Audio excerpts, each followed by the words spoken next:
Hi, welcome back to the Cool Reader Show. And like I promised you, we got three fantastic readers coming from Wiley Middle School. And we're going to start off with Mr. George Sanders. How are you doing today, George? Good.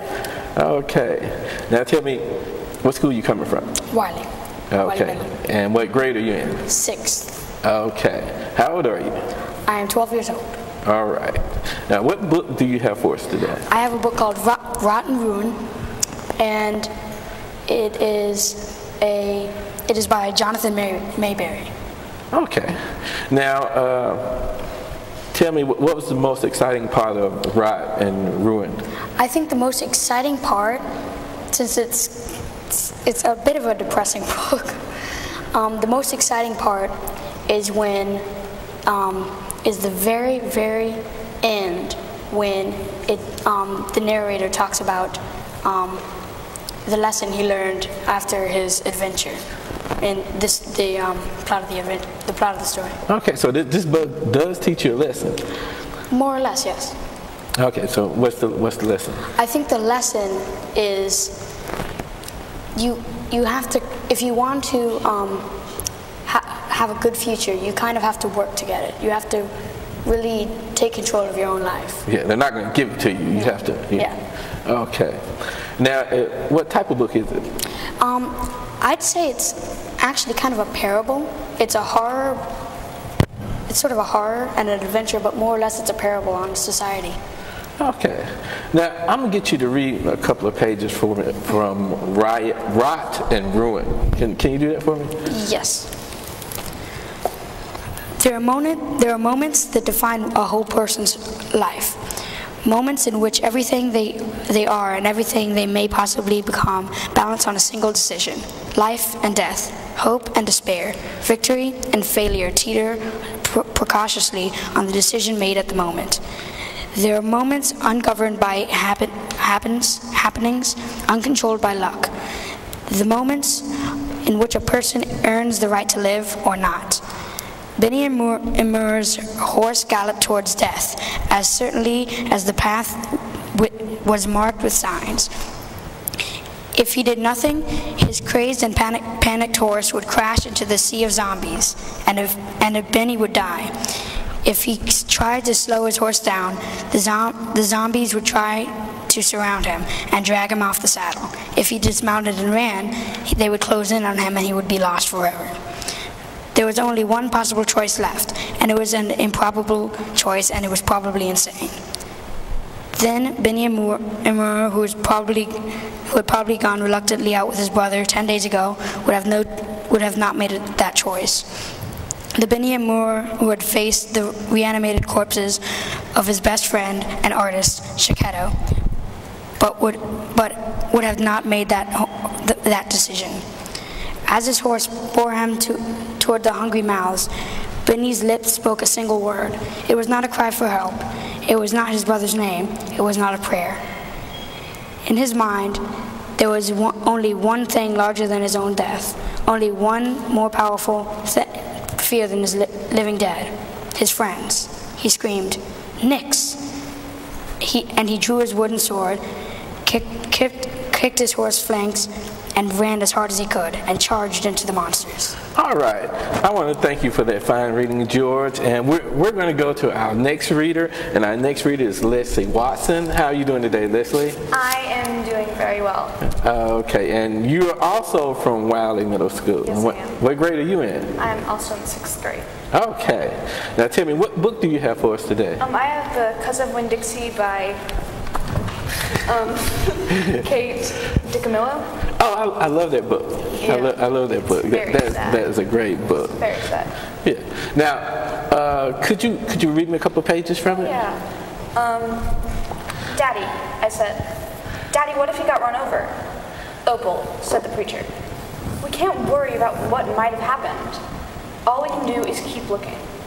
We walked and walked, and in my head I started on a list of 10 things that I knew about Winn-Dixie.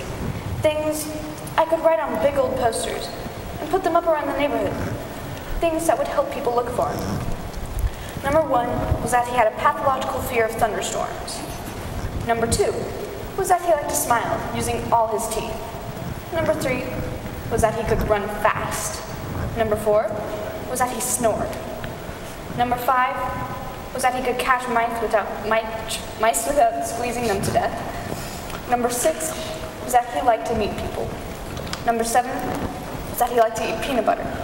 Number 8 was that he couldn't stand to be left alone. Number 9 was he liked to sit on couches and sleep in beds. Number 10 was he didn't mind going to church. I kept on going over and over the list in my head.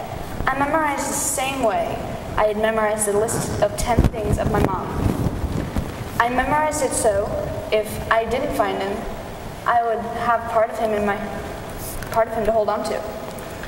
But at the same time, I thought of something I'd never thought of before. And it was that a list of 10 things couldn't even begin to show somebody the real Winn-Dixie. Just like a list of 10 things couldn't ever get me to know my mama. And thinking about that even made me cry more. Me and the preacher looked for a long time. And finally, he said we had to quit. But Daddy, I said, Winn-Dixie's out there somewhere. We can't leave him. Opal, the preacher said, we've looked and looked, and there's only so much looking we can do. I can't believe you're going to give up, I told him. India, Opal, the preacher said, rubbing his nose, don't argue with me. I stood and stared at him. The rain had let up some. It was mostly a drizzle now. Okay, and I want to thank you for that reading, Leslie.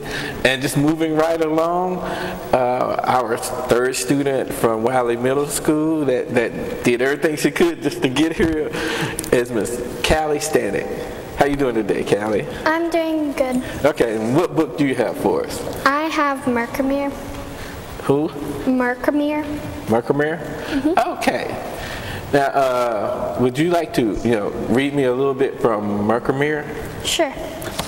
Silas couldn't see what I held, and his impatience wouldn't let him wait. He lunged over the desk, and the pistol fell to the floor, rattling away against the brick wall. I came up close to the desk. I dropped the bodice that wrapped the scissors and pointed them straight at him. He gave a grunt of shock and jerked his chair back involuntarily, half rising, hampering by the clutter of chairs by the desk.